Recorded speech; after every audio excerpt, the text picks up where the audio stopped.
Welcome, everybody. It's amazing the power of a microphone when you pick it up. The silence kind of descended in the room.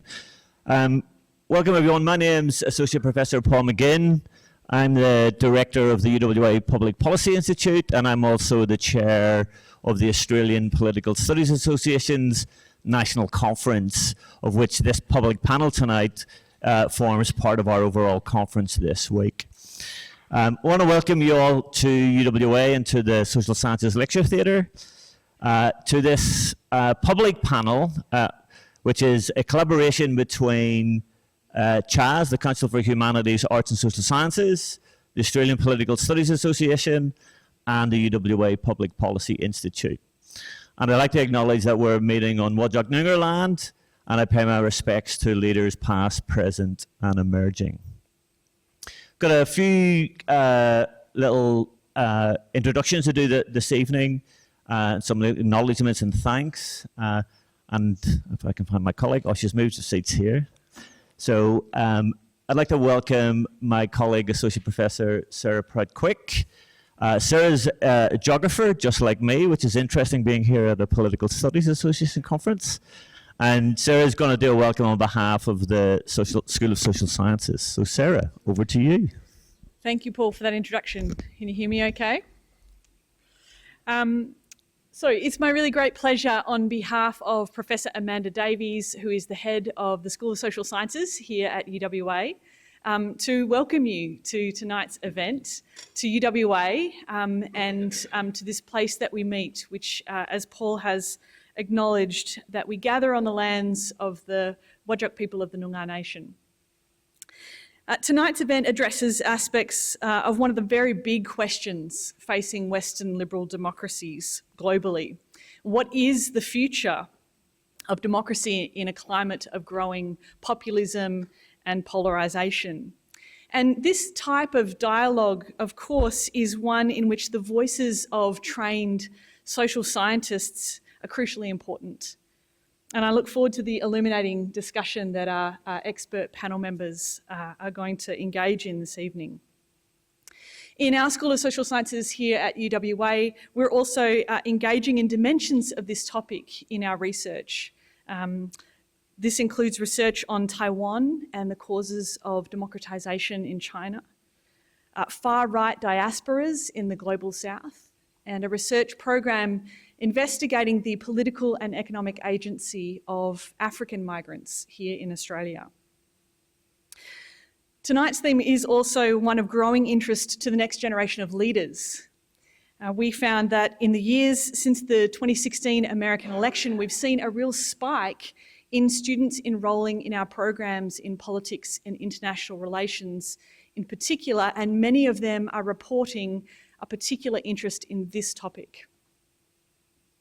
And of course, there are other significant questions confronting us as a global community at the global scale and at the local scale that social scientists are uniquely placed to respond to. The advent of generative AI and its potential to transform learning and work, as well as kind of community and social structures. How we mitigate and adapt to climate change in just and equitable ways. The socioeconomic implications of reaching peak child globally. Pandemics, regional conflicts and their attendant corollaries, just to name a few. Each of these complex dynamics underscores the importance of people trained to skillfully interpret and respond to emergent crises and socio-political trends. So across the range of diverse disciplines that make up our School of Social Sciences here at UWA, one of the main approaches that we take to building knowledge and expertise in the social sciences is to emphasise the policy relevance of our work through applied research and teaching. Partnerships and with industry and community are really central to this. Our linguists and archaeologists, including Joe McDonald and Celeste Rodriguez, for example, have built long-term co-design research partnerships with First Nations traditional owners and language groups, as well as with major industry partners like Google and Rio Tinto. Associate Professor Katie Atwell, who I think I saw here and some of you will have met today, is a global expert in vaccine hesitancy, and she's been leading a $4.5 million medical research future fund project examining the effectiveness and consequences of Australia's COVID-19 vaccine mandates.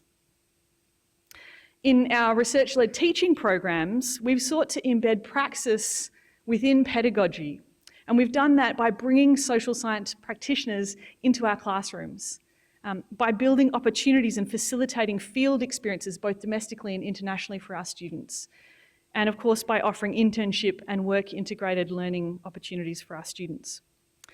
So part of the privilege of hosting CHAS in 2024 is that it enables us to signal our strong support for a national architecture that nurtures and champions rigorous social science research and training as a crucial public good. And so it's my pleasure to introduce tonight Frank Bongiorno. Frank is a historian at the Australian National University. He is the immediate past president of the Australian Historical Association and current president of the Council for the Humanities, Arts and Social Sciences. Would you join me in welcoming Frank?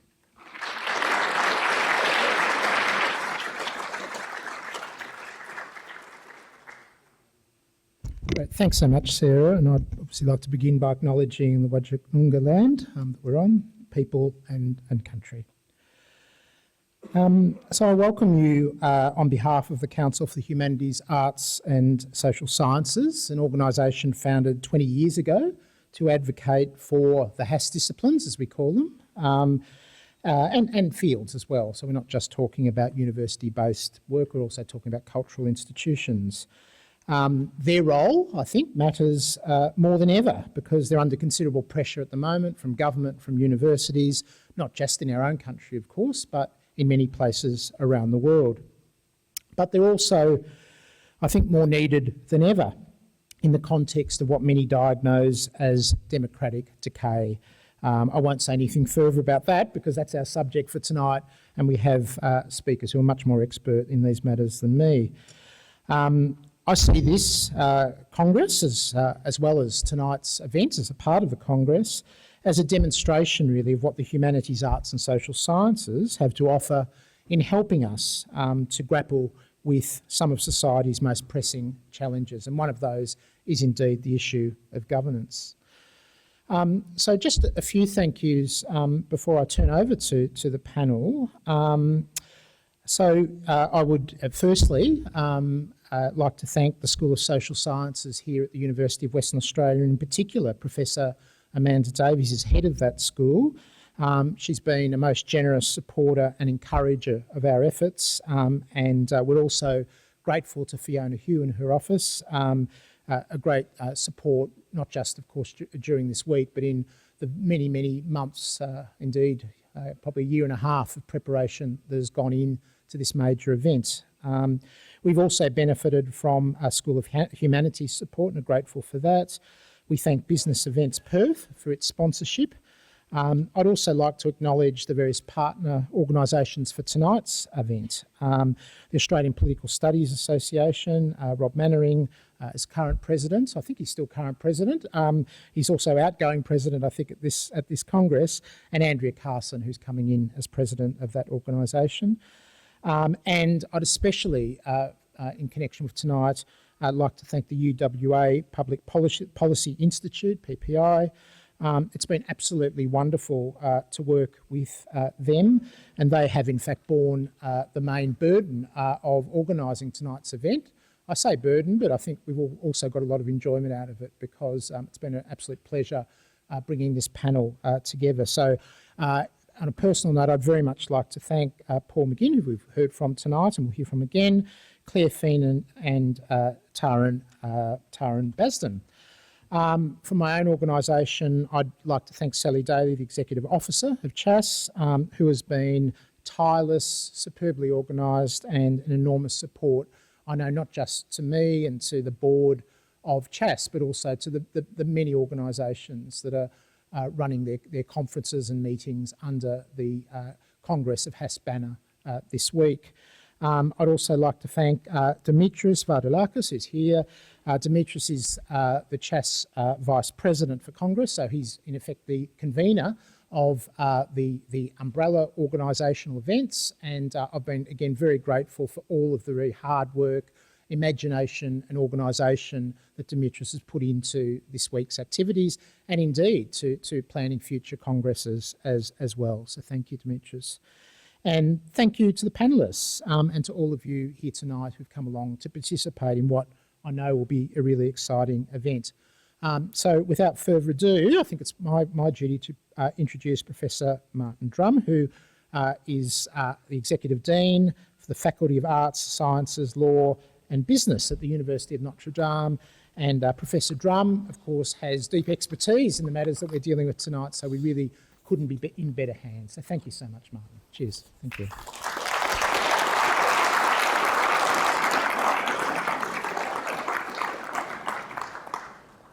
Thank you, Frank. I hope everyone can hear me clearly. Good, thank you very much. Thank you all for coming for this feature event on democracy. While democratic norms appear to be a regular feature in our political system, it is worth remembering that democracy is new and fragile in many respects. Australia is one of the world's oldest democracies, just 123 years old, and equal rights for various constituencies are even newer, with women unable to vote or run for office in many countries until relatively recently, and of course our Indigenous people only receiving the vote here in Australia in 1962. In fact, we have with us on our panel this evening Australia's first recognised Indigenous member of our National House of Government, the House of Representatives, a feat not achieved until 2010, just 14 years ago. Of course, a democracy is much more than just an electoral system and our representatives. We intend to touch in our panel on many other aspects of the so-called liberal democracy model, such as freedom of speech, transparency and accountability. We'll also consider the role of political parties in our democracy and whether we provide all groups the right to participate effectively in our political system. Survey data indicates a high satisfaction rate with our democracy, especially when measured against international counterparts. A recent survey by the Australian Public Sector Commission found that 95% of Australians felt that democracy was important to them. 57% were satisfied with the way democracy works in Australia, which is one of the highest among similar countries. Despite these results, there are many threats to this model, including authoritarianism, the abuse of power, the decline of trust in traditional democratic institutions, and the polarisation of political opponents. Joining me for this conversation, we have an outstanding panel of practitioners and scholars, each offering their own insights on these very profound questions. So I'm going to introduce our panel, and I'll go left to right. Dr. Carmen Lawrence, AO. After training as a research psychologist at the University of Western Australia and lecturing in a number of Australian universities, Dr. Lawrence entered politics in 1986, serving at both state and federal levels for 21 years. She was at various times WA Minister for Education and Aboriginal Affairs and was the first woman Premier and Treasurer of a state government. She shifted to federal politics in 1994 when she was elected as the Minister for Health and Human Services and Minister assisting the Prime Minister on the status of women. She held various portfolios in opposition, including Indigenous Affairs, Environment, Industry and Innovation, and was elected National President of the Labor Party in 2004. Carmen retired from politics in 2007. She is now Professor Emerita in the School of Psychological Science at the University of Western Australia. Welcome, Carmen. Thank you.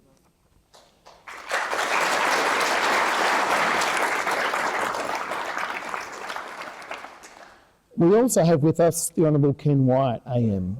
The Honourable Ken Wyatt AM JP served as the member for Haslock in the Federal Parliament from 2010 to 2022. He was the first Indigenous Australian elected to the House of Representatives and the first Indigenous Australian appointed to the Executive Council.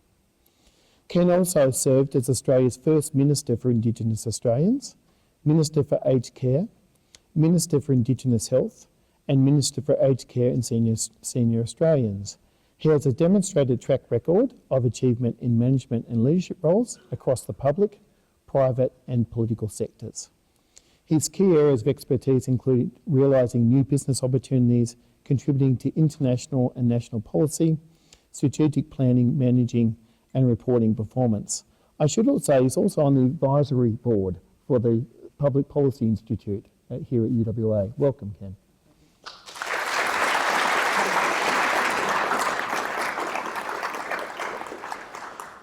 Next we have Professor Carolyn Hendricks.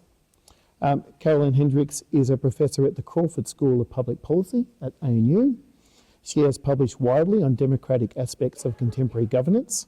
Her current research is investigating practices of political representation in Australia as part of an ARC Future Fellowship.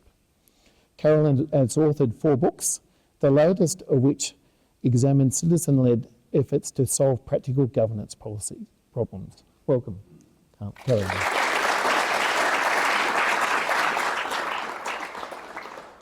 And finally, we have Professor John Phillimore. John Phillimore has been the Executive Director of the John Curtin Institute of Public Policy at Curtin University since 2007. He is also Deputy Director of the Australian Centre for Student Equity and Success. He tells me that keeps him very busy. John has also worked at senior levels in the West Australian Government as Chief of Staff to several government ministers and as Director of Intergovernmental Relations. John has published on Australian public policy, politics, public administration, federalism and electoral reform. He's done contract research for many government agencies and other public, private and not-for-profit organisations. He's also a regular media commentator on Australian and West Australian politics and public policy. Welcome, John.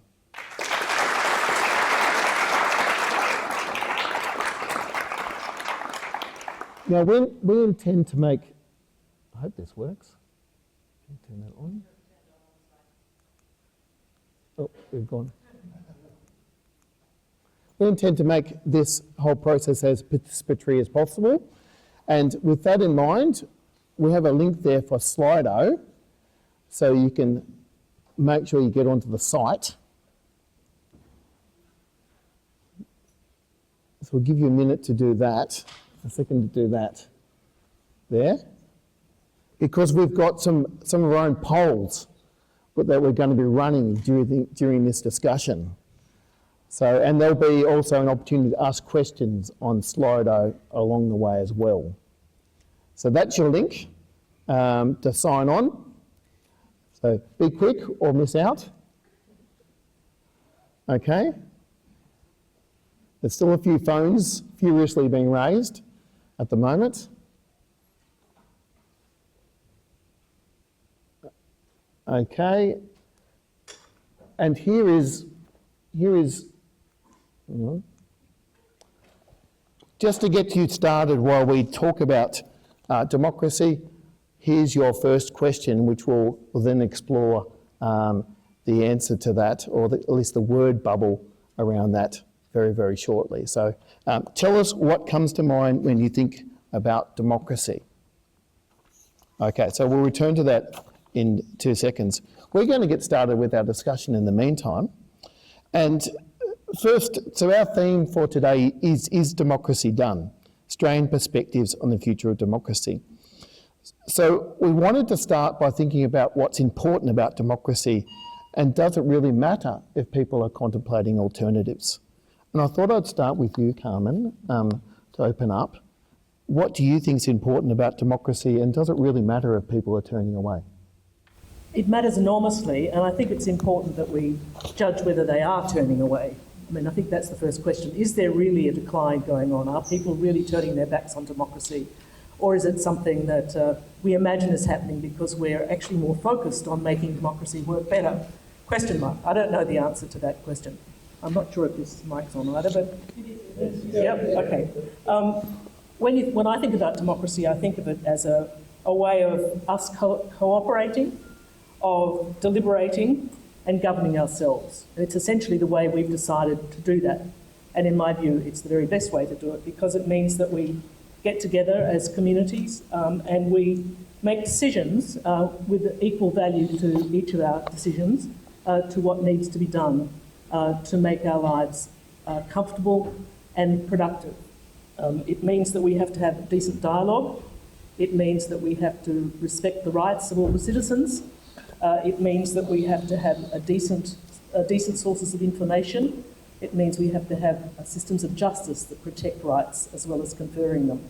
So all of those elements of a liberal democracy, I think, are critical if we are to sustain peaceable coexistence, which is really what democracy is about, in my view.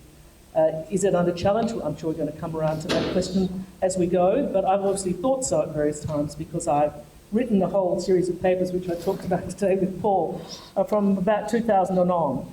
Withering democracy, renewing democracy, the democracy project, the state of our political parties. So it's bothered me, but I haven't come to a conclusion about whether we're going up, down or sideways.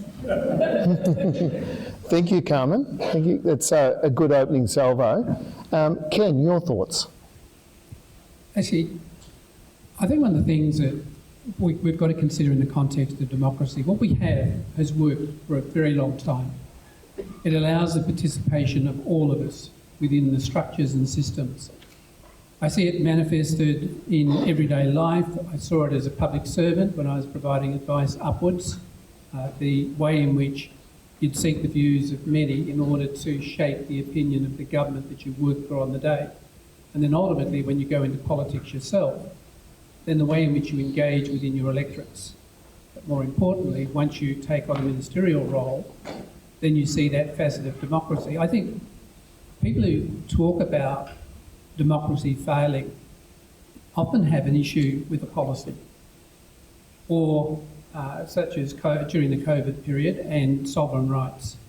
We've seen the emergence of those groups because of their dissatisfaction in the way in which governments have implemented strategies.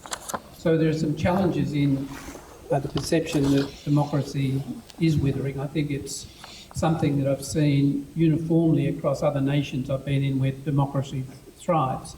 America is a fascinating place when you visit there during an election campaign.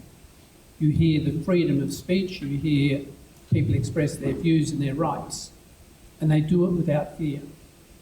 And they know that they can express those views quite strongly. I think our democracy has been rigorous. I think that the people we put into roles of authority have turned their utmost attention to trying to deliver on the commitments that they make. And on that basis, we will continue to see our democracy prevail, but I think the leaders of this nation have got to rethink some of the directions that they take on board at times that impacts across a community or a society. And there are many examples of where that's occurred. Thank you, Ken. Carolyn, your thoughts on whether democracy matters? So I think democracy does matter, and I think Carmen's laid out some very good arguments for that. I think democracy is a contested concept, so we all come to that idea of democracy with very different sort of models in our head, and I think that makes it challenging to talk about democratic reform without people. Are we just talking about electoral democracy? Are we just talking about representative democracy? You know, when we teach civics education in Australia, it often is a very institutional understanding of democracy, and here's the federal system. But we all know that democracies thrive when there's opportunities for dissent, for people to have freedom of speech, and to be able to call people to account and the leaders to account. So I think just being mindful that there's electoral democracy and a lot more. I think it is concerning that people are contemplating alternatives. I think it's even more concerning that people are cloaking alternatives using democratic language and democratic rhetoric. So that worries me a lot, seeing narratives of fear being sort of cloaked in democratic language, propaganda, opportunities to suppress dissent, all these tendencies that we can see in the rise of the far right, in some social movements around sovereignty. So those sorts of elements within our democracy that have the potential to erode are the things that concern me. Yeah. Thanks, Caroline. John, does democracy matter? Absolutely, of course it matters. I think it's maybe useful to think about democracy both from the individual's perspective and, if you like, from the system or society's perspective. I mean, for the individual, there's at least two words I would say. One is, at the very minimal level, choice, and the choice is important. So democracies give people a choice between who's going to govern. So choice is important. And the second thing is voice. It means if you want to go up one more level, you can participate, either very minimally by voting, but also in other avenues. So democracies give individuals a chance to express a choice and also to voice. And voice can be minimal or more involved. So I think that's important, and we shouldn't lose sight of that value. But society gets benefit out of democracies as well. And most, I think you'd argue, historically, democracies have performed better, especially if they run well. So if you have accountability mechanisms, if democracies are responsive to their populations, then you get better performance. So there's an instrumental value on performance, and there's also, I think, an ethical value in people being able to participate in the democracy. So there's societal benefits and there's also individual benefits. And some of the problems, I think, if performance is not being achieved, then people start questioning it. And I think that's where things are coming unstuck at the moment. Thanks, John. And I think we might pick up on that issue of performance a bit later on for some of the work that you've been involved in too. I'm also interested in our audience and what they've come up with when they think about democracy. So here's your word cloud that some of you think are really important. You can see people, participation, freedom and representation are probably heading up the charge there, with even the sausage gets a mention. It's good to see, democracy sausage. But there's a bit of a pattern there, and I think there's some interesting themes like accountability and transparency, quality that we might talk about and unpack very shortly. We said we're not going to talk entirely about electoral democracy, but I might touch, if you don't mind, briefly on political parties as some of the most visible elements of our democracy. And we have two people who've spent a lot of time in political parties with us today. Both escaped in different ways. But just Carmen, your reflection first on how democratic our political parties are, and are they good at including everyone in decision making? The answer is no to both questions. And it's interesting that participation comes up there as the biggest of the words in the word cloud. And it's what's most lacking, actually, in our democracy, that the turning up to vote once every 3 or 4 years, depending on the cycle, is not really participating. And the things that political parties once did was to enable participation in developing policy, in selecting candidates, in, if you like, shaping the debate and the options available to people. That over time has shrunk dramatically, I think. And political parties I describe now as political corporations. And that's true of the major parties. And it's one of the reasons I think that the Teals have emerged, focusing on the individual representative in a particular area. Political parties have had an important role, however, and I think it's important that we don't abandon them without thinking carefully about the role that they've played. But they have become so small, they're backroom operations, they are essentially run by a handful of people with significant power, and maybe that's what we saw unfolding today in one of our major political parties in Western Australia, that it isn't anymore. We never had mass political parties, but they were reasonably representative, and you could find Labor members involved in lots of community groups with their Labor badge on, Liberal members with their Liberal badge on, being part of the various organisations in the community. That's no longer the case. And I think it's a significant loss to our democracy because that, if you like, first stage of policy development and debate and argument and consideration isn't happening. And so the policies that are adopted at the level of the political representatives come from who knows where, special interests, special pleading, lobbyists, rather than from the ground up. Thanks, Carmen.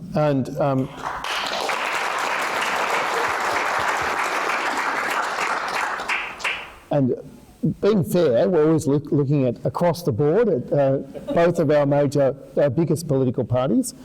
Ken, you spent plenty of time in the Liberal Party. and your thoughts on how democratic that party is, but also generally maybe other parties. We're not restricting it to the one party. Your thoughts on Look, that? I think that parties do have processes that enable participation. Over time, though, you have had those who control elements of a party, and that impedes people. But in my time, I found that our engagement through our structures to be very effective and the opportunity for the lay party to influence members quite strong. Nationally, once you get into the national arena, it's a slightly different beast. But I think at the state and territory levels, there is a high degree of influence from the lay party and their capacity to bring forward policies, thoughts and disagreements. We also could take a contrary position as a member and cross the floor and not be expelled. So there is the opportunity across the structure of those parties to make a difference and to influence. If you belong to factions, then yes, you have a commitment to that faction. It's the same as any team that you play in. But you can also move across those and influence them. It's not always easy at times, depending on what the legislation is or what a particular issue. Same-sex marriage was a very lengthy process, but ultimately, those who strongly supported it were able to influence Tony Abbott, to hold a plebiscite, and to have the views of Australians expressed through that mechanism. And that turned the position of the coalition in terms of the passage of legislation. But it depends on what the issues are. And there are things where individuals can take a strong stand.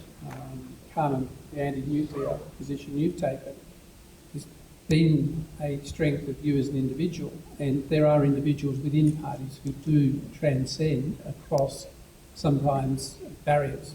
And we've seen that manifested plenty of times, and particularly in the coalition. Ken, a supplementary, if I may.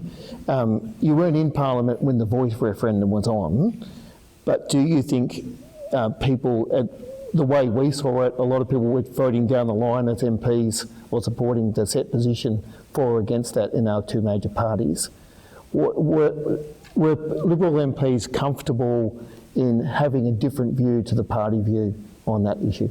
Oh, look, Julian Leeser certainly manifested that. He took a stance and resigned as a shadow cabinet minister. There are other individuals who I spoke with who supported the Voice, but they're within a team, so they played within that team. The team took a particular position, which was disappointing because the Voice would have changed the dynamic, but the coalition had a different approach on the Voice. We were going to legislate for local and regional and then go to a referendum on recognition. That changed with the change of government.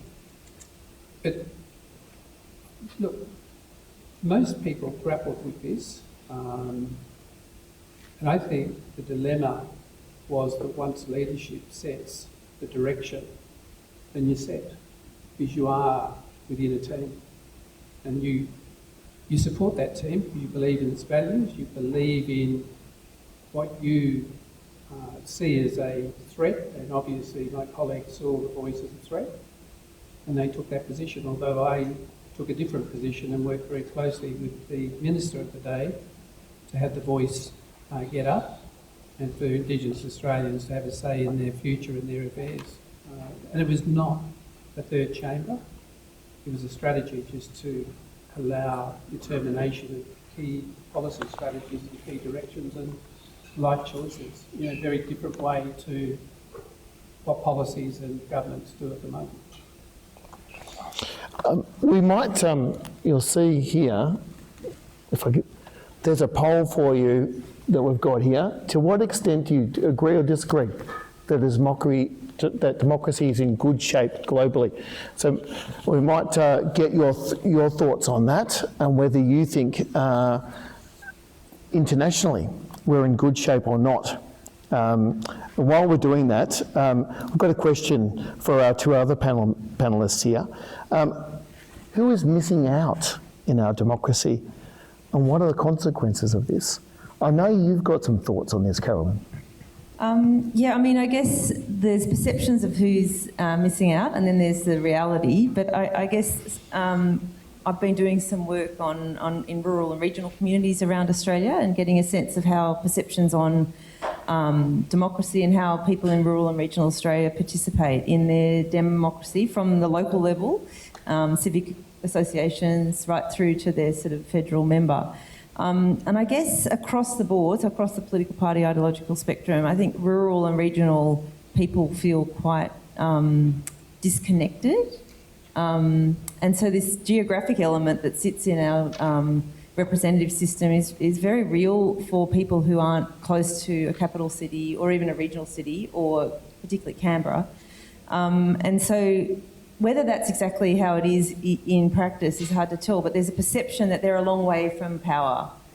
And I think that certainly in the US that's playing out. There's a real sort of sense that the rural vote is quite different to the urban vote. And it's also become a part of our political discourse to talk about the urban elites and the Canberra bubble, and these perceptions that those in power are very different from the people that live elsewhere. So I think that's a group that we often talk about, the young feeling disconnected. I do think that people living outside of major metropolitan cities do feel disconnected.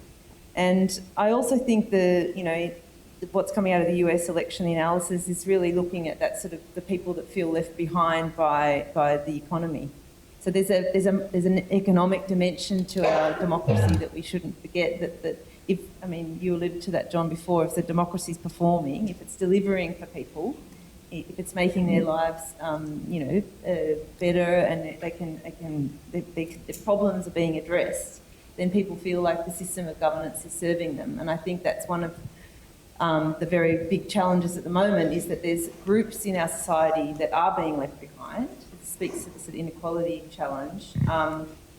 And that's got intergenerational issues, it's got, I think, socioeconomic issues, and probably, lots of layers to that. But I do think there are groups that are being left behind, or they're perceived to be they feel left behind. So. Carolyn's mentioned rural and regional Australians as one of those sorts of groups that doesn't feel we're represented from time to time. Any other groups that come to mind? Well, certainly I think you could argue that representation, to what extent do our representatives represent the diversity of Australia, has been a problem historically. It has been improving. I mean, the gender disparity of members of parliament is still not by any means fixed, if you like, in inverted commas. In some states, in Western Australia, partly I think because 53 of the 59 members of the parliament of the lower house are from Labor, and Labor's had a conscious decision to improve gender equity. They've got pretty much gender equity in the West Australian Parliament. But so gender representation has been improving. That's good. It's not there yet, but it's improving nationwide. However, and Indigenous representation has also been improving in the Parliament. So that's something, I guess. But I think the areas you could look at now, young people, Australia's got a pretty old parliamentary makeup, and that's a problem. I haven't looked at the statistics in great detail, but I'm pretty sure we're one of the worst in terms of having people under 40 represented in our parliaments, so that's bad. And I think also our ethnic composition, I mean, Australia's population has changed a lot over the last 20 years, and there's a real lack of representation, in particular people from Indian and Chinese origin in our parliaments. We just don't have people from those, and we have some, of course, but nowhere near as many as you would expect or would wish for. So I think those are some groups who are also feeling unrepresented. But I would just quickly also say, not at risk of being Dr. Pangloss and talking about the good side of things, I think we have to also note Australia has got some strengths. Having just watched the US election, of course, and earlier this year, the British election and other elections, it's often talked about, but I think it's important. All votes count in Australia, which is good, and that's because we have compulsory voting, and we have preferential voting for lower houses in most states, and we have, if you like, proportional representation in the upper houses.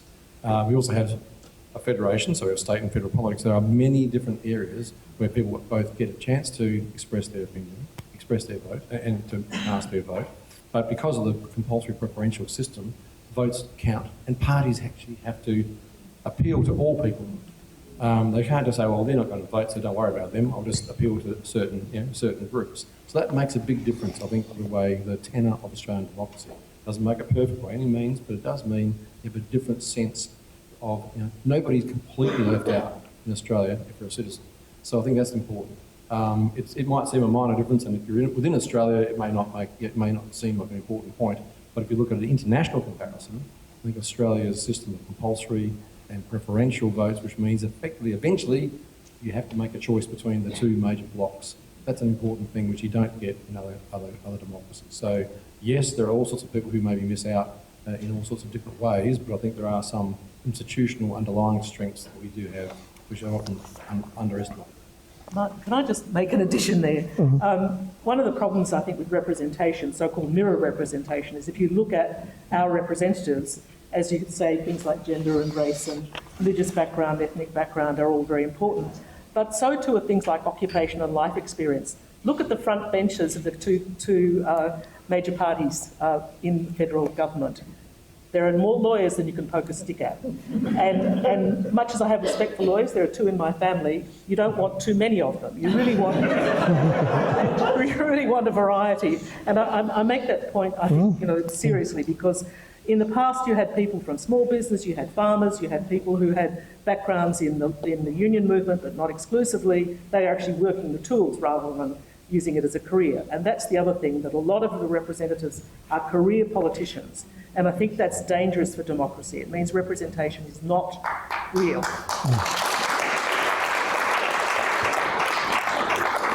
Carmen, that's the second round of applause you've got already. And none of the other panellists have got one yet. So we're going to share it around a little bit.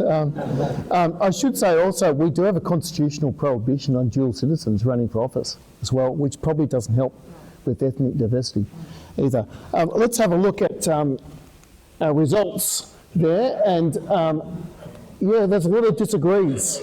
So I think the view of our audience is somewhat pessimistic on this note.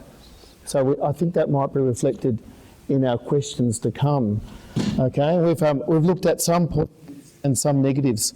We've talked to date mostly about electoral democracy and representation, but I'd like to depart from that a little bit because I think there are other important aspects. And Carmen, I might go back to you briefly if you don't mind. Do you think our governments are sufficiently transparent in what they do? And are processes like freedom of information and the like, are they effective in that respect? Again, no. And this is one area. I mean, we used to be called the laboratory for democracy. And freedom of information and transparency in government are areas where we really do need dramatic improvement. I think governments always function best when they lay out on the table what it is they're planning to do, how they plan to do it, and then evaluate the success or otherwise of what they've done. And unfortunately in Australia we've moved closer toward the British way of governing, which is in secret. And I think that's a grave mistake. Our freedom of information laws need reform. We need governments to shine a light on what they're doing, not wait until we have a scandal like Robodebt after the event, but rather to try and unpick those things before they become problems for us. So I do think there's a lot of work to be done there. I was gobsmacked, like a lot of Australians, when AUKUS was dropped on us, and even more disappointed when the Labor Party endorsed it. We hadn't had a discussion about that. We had had no debate about that as a community. And even though there was an election where it was allegedly agreed, it's very clear that most Australians didn't necessarily understand what was happening at that point.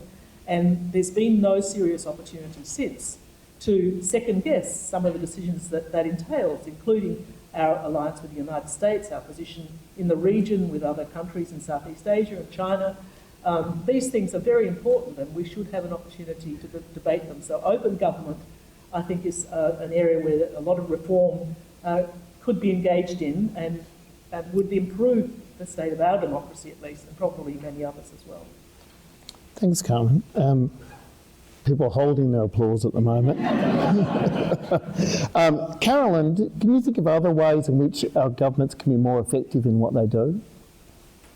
I'll just sort of to add to Carmen's sort of picture there. I mean, I think there are some areas of public policy where governments have limited power. So infrastructure, health, that, there's so many complex relationships that government enter into with other parties, particularly corporations and the private sector, that make that transparency that we ought to expect difficult. So I think the intricacies of modern governance now make it very difficult for those lines of accountability. And people have written about this in terms of network governance and when you've got so many different parties, including civil society actors, delivering public services, churches and the like, questions of accountability and services and who's holding the power there. So I think what I'm observing in that book that you mentioned that is about to come out, what we're observing, we did 31 case studies on areas of public policy where people feel fed up with government's lack of action on things and also the market failure. And so these are areas such as community energy or restorative justice, where people have gone ahead and tried to do citizen-led problem solving, which is not without its problems for government. But I guess if you look at some of these areas, the very complex areas of public policy, you see communities starting to form relationships with corporations on their own terms. And so the state, in some areas of public policy, is catching up. So I guess there's a lot to learn, I think, from governments, and I think local and state governments do this increasingly well. They kind of recognise that we're in a trust deficit environment, and so they can work very effectively with some of these community groups to deliver and do innovative public policy in ways I think that sort of top-down governing, it just wouldn't get through in some local communities now because the trust is not there. All right, we might go to our last question that we've got for Slido. So give us your thoughts on that one. All right, so this is to what extent do you disagree or agree that we're in better shape than we were 4 years ago? That was used at the US election, I note, and people said they were worse off. And then they voted against the incumbent, or at least against the incumbent party. Speaking of trust that Caroline just touched on, that's often said to be at the heart of whether people are satisfied with democracy. Ken, can I ask you about that one? How do you think Australia is faring in terms of trust in our democratic processes? Look, I think it's dissipating.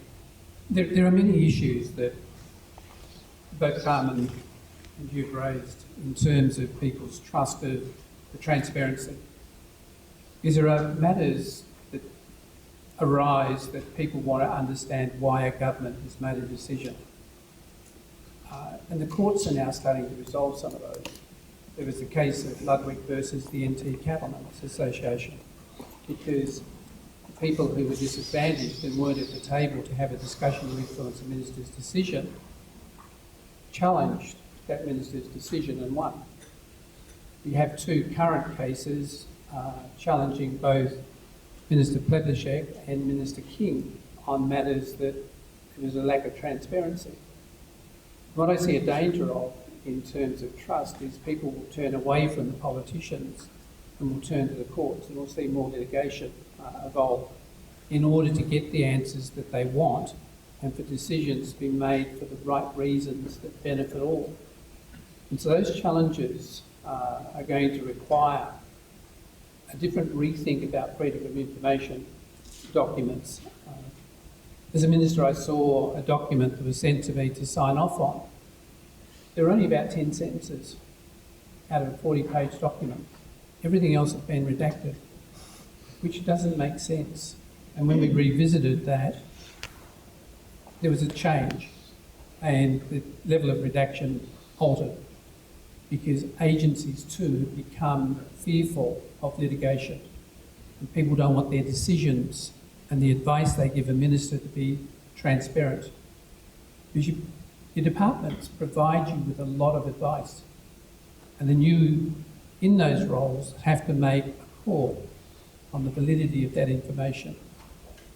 I think COVID has created a significant distrust, even though there were benefits. People wanted to know how those decisions were made. Why were we, particularly if you're in Victoria and you talk to a Victorian who was locked down for 2 years, that level of anger has not dissipated. But there are judgments made by governments based on the advice that chief medical officers gave during that period. So there's a number of factors that are playing out, and some of the policies, honestly don't know why we're not more transparent than what we are. particularly when they are not of a commercial confidence arrangement, nor where there is a threat to national security or security of this nation. There are some things that in my time I believe we should have been much more transparent on. John, you've participated in a project that looked at various parameters around performance on democracy, democratic audit project. What were the findings? It's yet to fully come out. I know it's due out very, very soon. What were some of the findings around that project? Well, thanks for giving the book a plug, Martin. Thanks very much. I can tell you now. The book, it's I mean, some people would have known about this sort of a project in the past. There's a book going to be coming out, we think, next month, called Australia's Evolving Democracy, a New Democratic Audit. There's been democratic audits in various countries. Also, Australia had one about 15 years ago, I think, and so the new one's coming out soon, edited by Patrick Dunleavy, who many of you might have known of as an academic in Britain, Mark Evans, former Museum of Democracy, now at the University of Charles Sturt University, and myself as the editors. And that's try to look at across the board, both electorally, parliamentary institutions like the House of Representatives and the Senate, also human rights, legislation, and other aspects of Australian democracy, the media. So, and it comes up with as you might expect for a whole lot of academics, a sort of mixed bag. It says on the one hand, internationally, Australia's, it's not, okay, we're not Scandinavia, we're not the Netherlands, but we're probably in the next rung down below that. So we're a full democracy, and we have got a lot of strengths, some of which I've referred to before. However, we could always improve. There has been some backsliding in certain areas. I mean, certainly in terms of things like robo-debt, sort of governance failures, pork barrelling in elections, or in the lead up to elections, those sorts of things. There's always some problems. Our media laws, our states, actually interesting, there are a whole lot of chapters from state governments. And states, I mean, 50 years ago, 40 years ago, you would never have thought of state governments as being at the vanguard of reform. But actually, over the last 20 or 30 years, states have improved immeasurably. So they're the ones who had the integrity commissions well before the Commonwealth had. They're the ones who've actually come up with the laws about reining in financial expenditure at elections. They're the ones who've got donations, transparency laws. So the states have actually been improving. So it's a mixed picture. Some things we've gone backwards, some things we've just rolled along, other things we've improved. So it's a dynamic situation. I think one thing we have to think about is you always want an element of mistrust in a democracy. That's why we have all these integrity institutions, because you can't always, you don't want to have blind trust in your governments. You need transparency, you need to know what's going on. Of course, when you do have those institutions of mistrust, what happens is you then find out, oh my God, look at these terrible things that government's done. And this can actually produce a reaction that people then start distrusting their government. And so you've got to sort of take the good with the bad. You can imagine the National Anti-Corruption Commission, if it comes up with a whole lot of scandalous reports on what's been happening within government, you could see a big drop in the trust already falling in the federal government. So, but that's probably a price worth paying in the short term, as long as you can then go back on the upswing because of these more robust institutions. What you don't want is regular distrust in government. Mistrust is okay, mistrust is what you want. Distrust, where we just don't believe any experts, we don't believe anything they say, etc., that's really the problem. So you've got to somehow, it's a difficult balancing act, you've got to somehow get that balance between trust and critical thinking, mistrust from the citizen. Thanks, John. In terms of our polling, now the US, when they had this poll, they had 3/4 of people said they were worse off than they were 4 years ago. And lo and behold, it's still pretty pessimistic, but not probably as pessimistic as our friends in the US, maybe. So, and then how you interpret that is also quite an interesting question. Not quite the same question. No, because do you feel better off? Yeah. Feeling better off is this performance issue, as opposed to do you think your institutions are working? So I think we might, the two are different. They're analytically different, and I think they're emotionally different. You might think the systems You know, we all get to vote, we all get to do those things, but economically we're worse off, we're going to toss them out. That's actually what democracy is about sometimes. You look at the performance of the government and say, we don't think you're doing well, we want to give the other people a try. So I think that's just normal democracy. But if the institutions are failing, then that's a bigger problem. Well, we'll see how we go with our questions. Please ask your questions on Slido now. I think jump back on and you ask your questions. We're just going to a quick wrap up before questions. Your ingredients for a better democracy, a more effective democracy. Carmen? Just very quickly, a while ago now, I went to the Scandinavian countries and had a look at their democracies. And one of the things that impressed me was that they were worried when their participation rates, because they had voluntary voting, fell below 85%. But in Sweden, there was a fantastic idea, which is to have a minister for democracy, someone whose sole purpose it was to look at the state of democracy, encourage participation, trying to make sure that everyone was represented in the various organs of government, consultation, citizens' juries, a whole range of really creative ways of engaging citizens. Harder it's a small country, harder with a population like ours, but on a regional basis certainly possible, and one way of overcoming some of the difficulties that people feel. So I think there are lots of interesting ideas that we could experiment with, but unless there's appetite for it amongst our leaders, then it's not going to happen. And I think that's the main problem we have, that we need to be sceptical about government, encouraging them to do better, but not cynical, not fall into that US trap. We are not the United States of America, thank God, and we should avoid it at all costs, that polarisation that means that people throw up their hands in despair. So we need governments to think about what's the next range of improvements that we can make in our democracy. So there you go. There's some good ideas from Carmen there. Ken, your ideas, your ingredients for a better democracy? Look, schooling. Often in schools, when I've been participating as a guest in some of the Year 12 seminars, it's the only year that they've received any understanding of the Australian democratic system, what our governments are, the differences between the parties, the differences between state and territory and Commonwealth, the Constitution. Very few people have asked you to put up your hands. Have you read the Constitution? We probably have only half a dozen hands. It's our foundation document, and yet it's something that most Australians are not aware of, and I found that very evident during the Voice campaign. The schools could do a lot more. What I liked about a couple of other countries I've been to, when you have conversations about politics, it is not about political parties, it is about the political issues facing those countries. And I find that dialogue really great. More conversations around a barbecue, around issues that are impacting on us.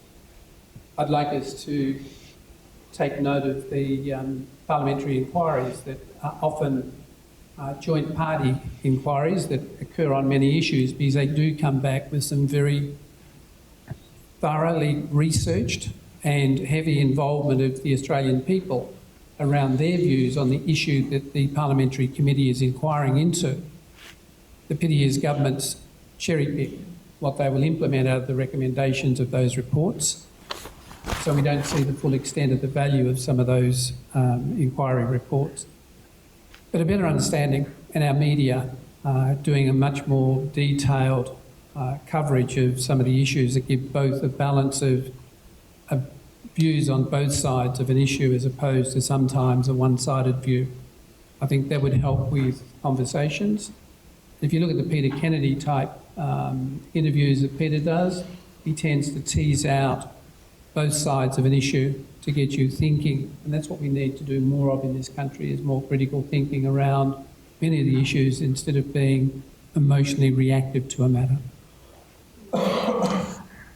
And Carolyn, your ideas for a better democracy? I mean, I don't think there's a magic bullet, unfortunately. But I do think people are turning off politics, particularly some young people, and people who feel left behind by the system, whether that's the economy or a feeling that politics is a long way away from them because the people in politics don't resemble the life that they have, or they're from a different class, for example. So I think we need to make politics more accessible And I don't mean that just in terms of having more diverse politicians, because I think that's part of the problem, but I think actually making politics something that we enjoy participating in, that it's not something we have on the television and we turn it off, you know, because it's adversarial, it's divisive, and it causes problems. So I think finding ways to get people engaged in more social and enjoyable ways around political conversations around issues.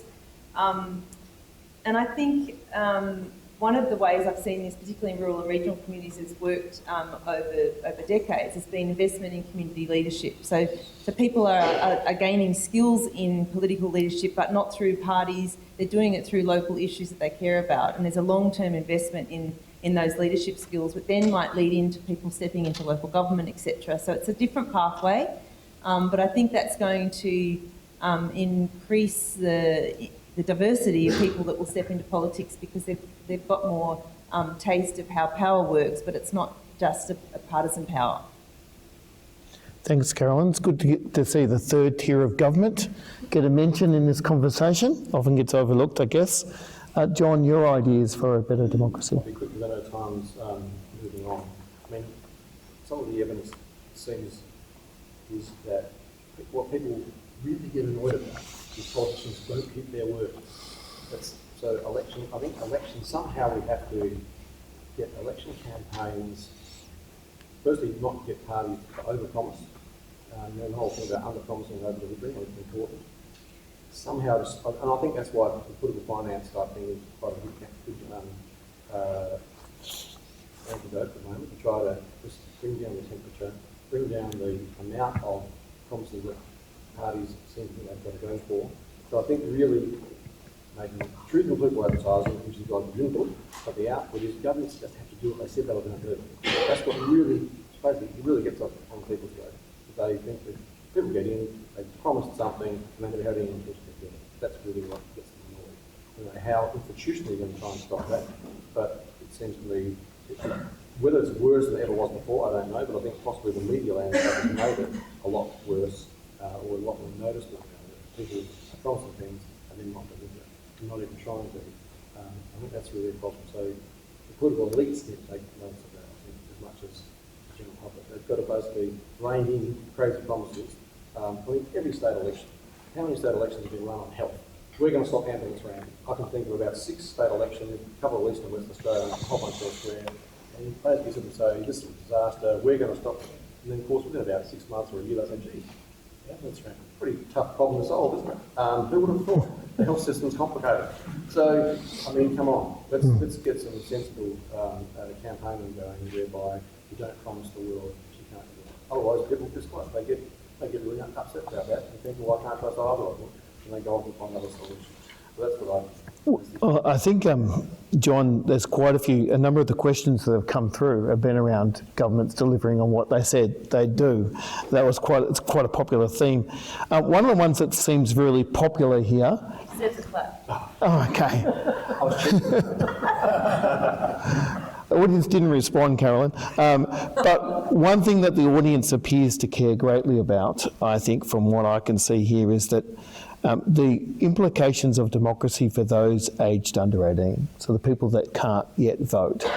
How can democracy better cater for those people who face the consequences of public policy for longer?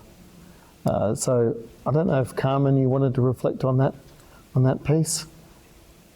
Look, I've followed debates about reducing the voting age, and I'm never entirely sure about what the answer to that is. I mean, I suspect 16 is about right, but who knows? My grandson, I'm boasting here, 14-year-old, I'm sure could vote tomorrow intelligently because he follows politics and he's interested.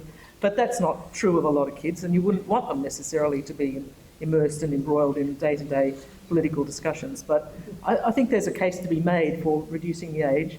But I also think there's a more important case to be made, which is about focusing on the needs and interests of young people and engaging them directly. They don't necessarily have to have a vote in order to influence policy. And one of the things I think that happens typically is that too often the debates and discussions that we have and the decisions that are made are not influenced by even individual cohorts within our constituency, but by special interest, special pleading. And I think that's what pisses people off, frankly. that they can see the hands of either big corporates or vested interests or business lobbies or whomever it may be, the union movement, in a decision that's made rather than the interests of the people that government should be serving. And I think that's what we need to think about when we're talking about young people too. Yeah. Thanks, Carmen. Another popular topic on our chat that we have is governance or term limits for politicians, whether they could be helpful or relevant. Ken, did you have any thoughts on that, whether that would be a good or a bad idea? Actually, a couple of times I've had that discussion, particularly with senators, because you have 6 years. I've often wondered why we don't have 18 years as a point at which you finish your term as a senator. In terms of the House of Reps, I once had a discussion with Philip Ruddock and said to Philip, how much longer are you going to remain? And it wasn't in a disrespectful sense. It was about he'd spent most of his life in the Australian Parliament. And I know from my time there that your family suffers. And we had a discussion around not spending time with family. Philip, a couple of months later, he made the decision to step down. He was angry with me at the time, but he thought about how much time he'd spent with family. And he left the Parliament. Malcolm Turnbull chastised me for raising it with him in the first instance, because Philip had been a long-standing, respected member of the Australian Parliament. So I think you can overstay your time. I think 12 years was enough for me. Even though I was voted out, I enjoyed the 12 years and the opportunity to make a contribution to many of the issues.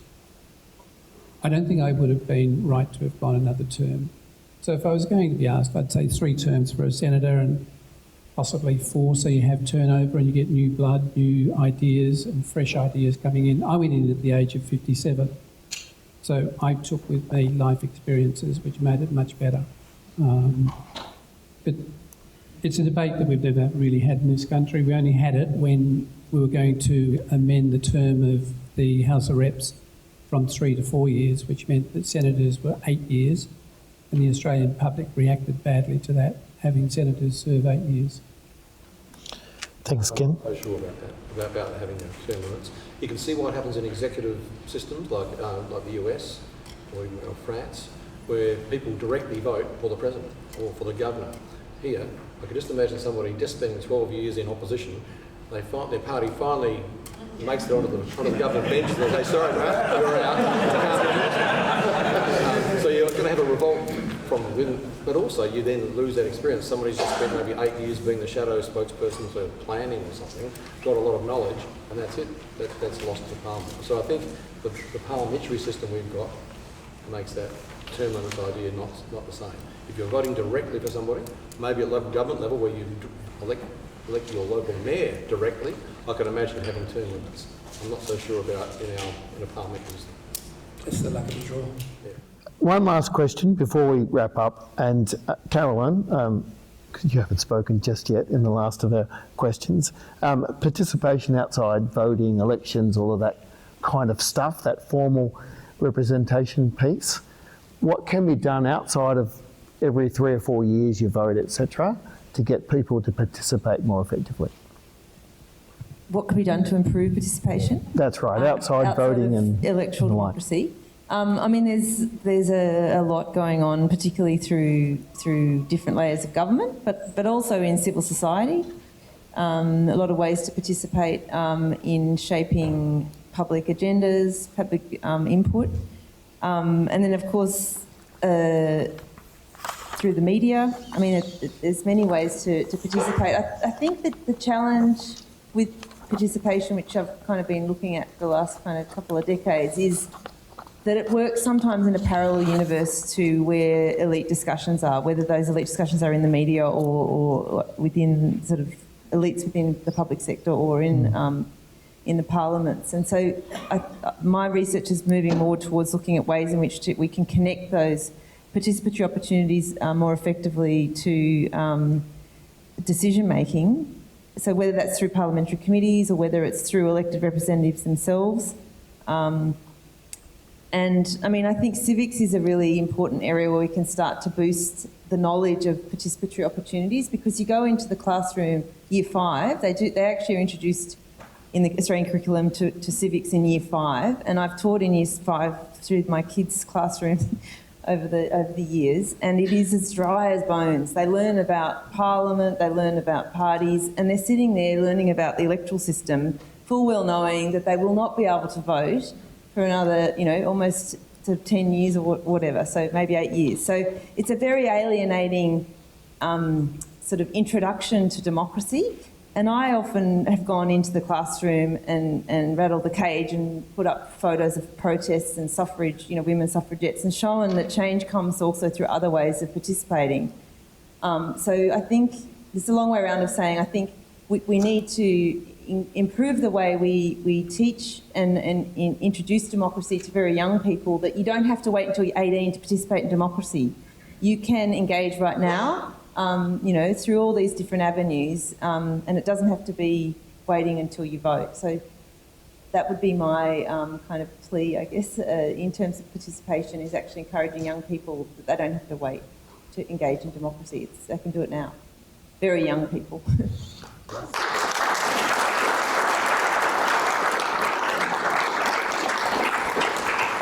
I think that's an excellent note to finish up on. Thank you to all of our panellists. I'm going to hand over to Paul McGinn, our head of the WA Public Policy Institute, just to wrap us up. Over to you, Paul. Thanks, Martin. Let me grab the microphone if I can.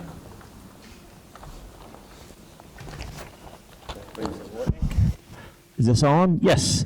So, thank you, panel, for an insightful and exciting discussion on various things, and I was counting the rounds of applause, and Carmen obviously won the poll on this one tonight. Look, I'm in a really fortunate position in terms of my role at the Public Policy Institute. Carmen's across the corridor from myself, Claire and Taryn, and we bump into her on a regular basis, and we have amazing conversations in the corridor about a variety of different things. And, it's just really great to kind of, to be that close to somebody who's very intimately involved in politics. And similarly with Ken, he's the chair of my board as well, in terms of, the discussions we have about a board and what's our direction and the themes that we're going to be looking on. And I was chatting to some colleagues today who are at the APSA conference, some colleagues from England, and they were saying it's amazing just how accessible Australian politicians are. And I was kind of saying, yeah, because we're really grounded here, whereas they were saying in the UK it's really difficult to get access to British politicians in a way. And as a migrant to this country, that's really amazed me the whole time that I've been here, just how easy it is to write or phone up a politician and get a meeting with them. And I think that's an essential component of democracy, accessibility. And I think, until you get to the ministerial level, obviously it gets a bit more difficult. But by and large, I think the accessibility to our parliamentarians at state and federal level is actually very, very strong. And I'm very thankful for that. I want to thank Martin for leading the discussion tonight. When we were convening this panel and under the philosophy of having an intervarsity conference, I wanted to kind of share the love around and some of the workload as well, and we kind of went, Martin, you should chair the panel tonight in discussion. So I want to thank Martin for leading the discussion tonight as well, because this is his area.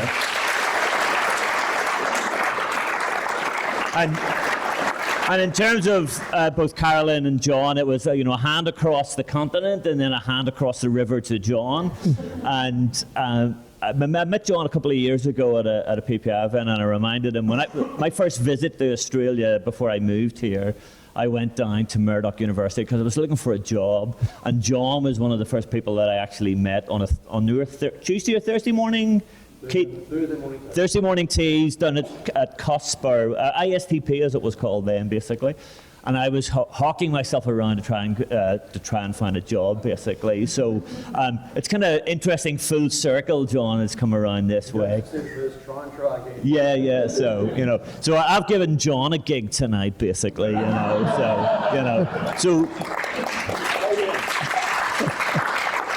So I think you now owe me one in the democratic system that we live under, right? I think that's correct. So, and thanks to Frank Bongiorno and to Rob Manwaring, Frank's president of CHAS, and to Rob Manwaring, who's the president of APSA, for their support in putting this together, because it was a kind of an institutional collective idea.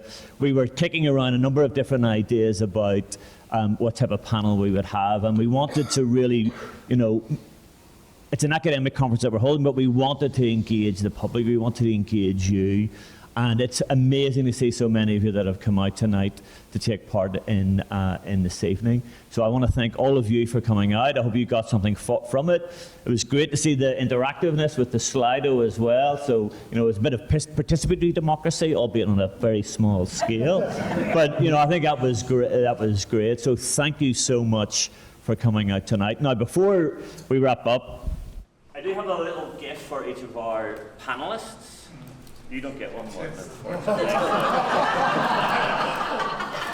You're just the moderator. Good luck with getting me again.